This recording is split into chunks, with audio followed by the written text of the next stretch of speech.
BBC World Service.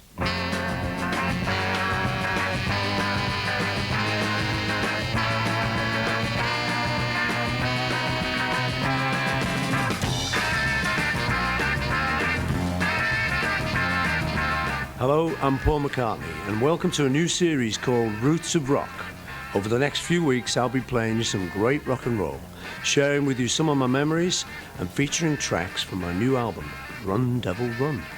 So let's go. Run, devil, run! The angels having fun, making winners out of sinners. Better leave before it's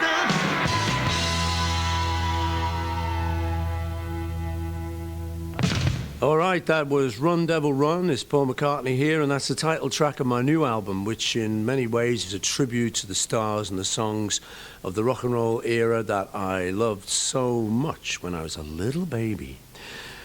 It was a strange time, actually, to be living in, because it just got over the kind of jazz and the pop era of, I don't know, people like sort of Al McCogan and Dennis Lotus, names that your granny might remember. And it was a sort of kind of smoothish period, really. And then suddenly, out of the blue, from America, you started to hear these sounds, like Elvis Presley singing Heartbreak Hotel. And on top of that, you'd hear this geezer called Little Richard scream the house down. And so it was fantastic. You'd hear Fats Domino. And it was coming at you loud and clear over the radio. And it really changed the way we looked at music, because suddenly, whereas it had been something that our mums and dads could be interested in as well, this was just something for us. So I remember seeing an advert in the back of a musical paper for Heartbreak Hotel, Elvis Presley, and seeing this sort of lean, handsome young guy there.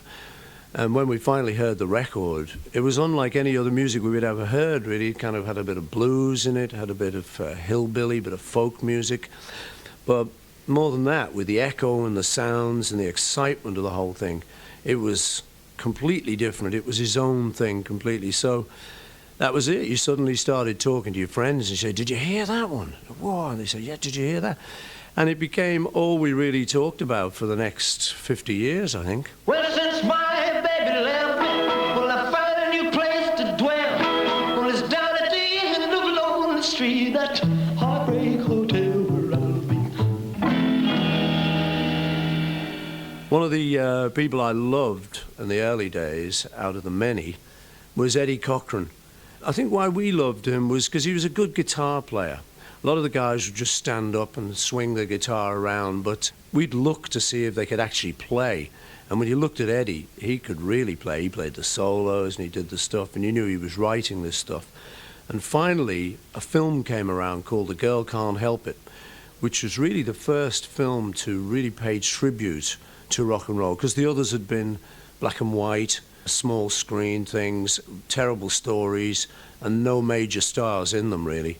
Suddenly you had Jane Mansfield and a bunch of really good actors out of Hollywood, and a fantastic cast of all our favorites. And I think one of my favorite moments in the whole film was when we finally got to see Eddie Cochran doing 20 Flight Rock. Ooh, well, I got a gal with a record machine. When it comes to rockin', she's a queen. Okay, that was 20 Flight Rock, the great, great Eddie Cochran. Only trouble about that record for me is the backing singer's gone bum, bum, bum, bum. I think we could have done without that. Still, that was Eddie, and it was one of the really favourite songs from 1956 for me. Why it's so special for me, I think, was that I had a friend called Ivan Vaughan. He was my best mate at school. In fact, we'd been born on the same day exactly in Liverpool, so we became great mates. And he was from a place called Woolton, which I didn't really go to much. It was a little bit posh for me. But he said he had a mate up there who had a group. This mate was called John. And he said they were going to be playing very shortly at the Woolton Village Fete.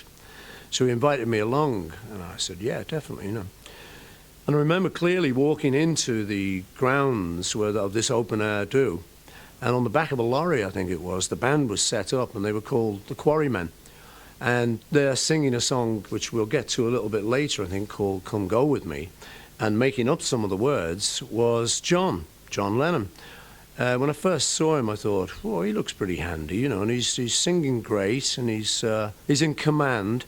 So I enjoyed the set that they did, and later went back with Ivan, kind of midday interval that they had, to the church hall behind Woolton Church.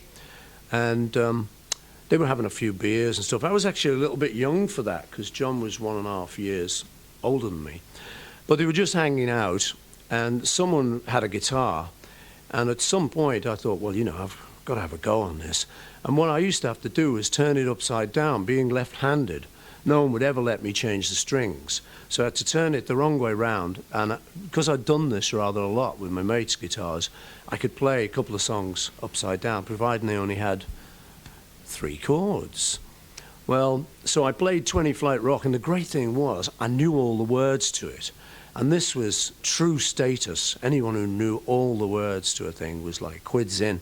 So I remember John looking at me like, wow, you know, this guy's got something here. And I think that was actually my intro into the Beatles, because a few days later, one of the mates, Pete Shotton, came cycling up to me, and I was on my bike in Woolton. He said, hey, they want you to join the group. I said, well, I'll have to think about it. A couple of days later, I agreed, and there I was, on the road to fame. Oh boy, 20 Flight Rock.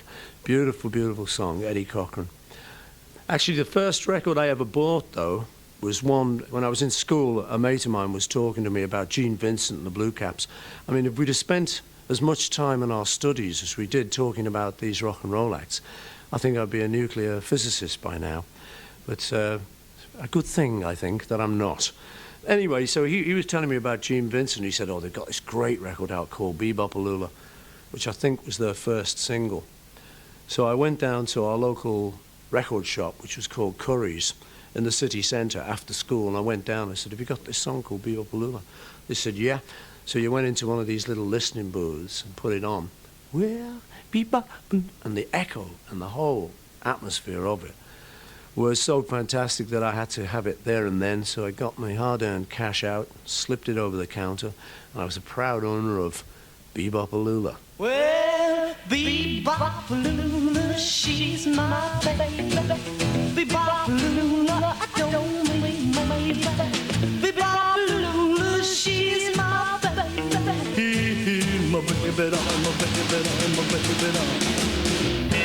baby. That was Gene Vincent singing the one and only Bebop-A-Lula, and it was also in the film The Girl Can't Help It.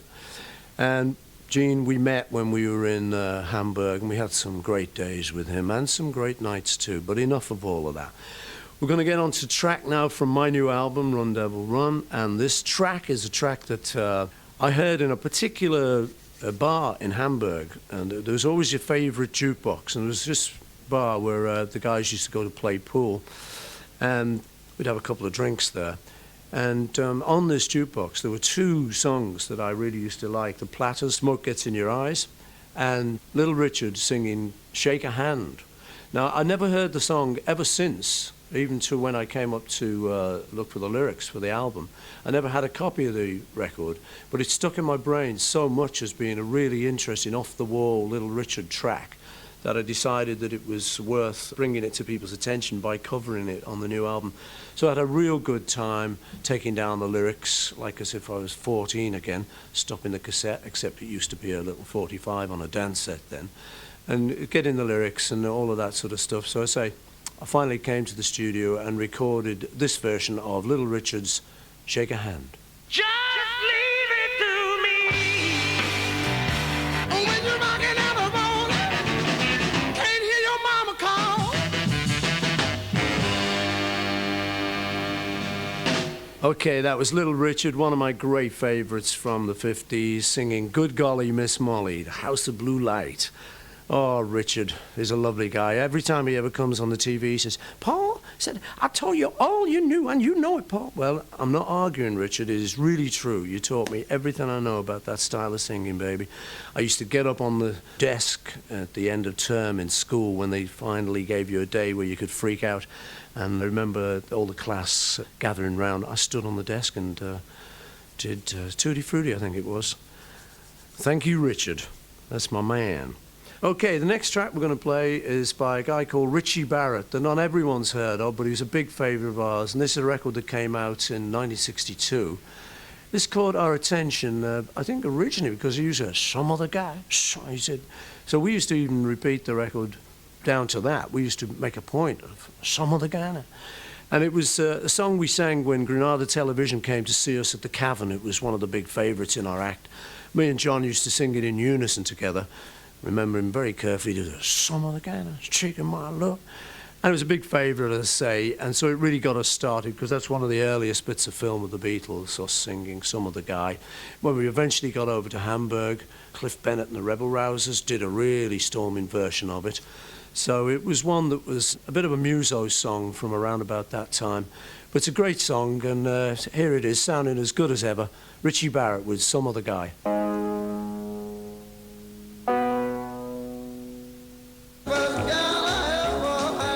Okay, that was Richie Barrett singing Some Other Guy, and that's really all we got time for this week.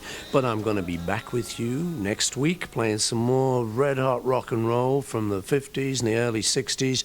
To send us out this week, we have the great Fats Domino singing Blueberry Hill. Take it away, Fats.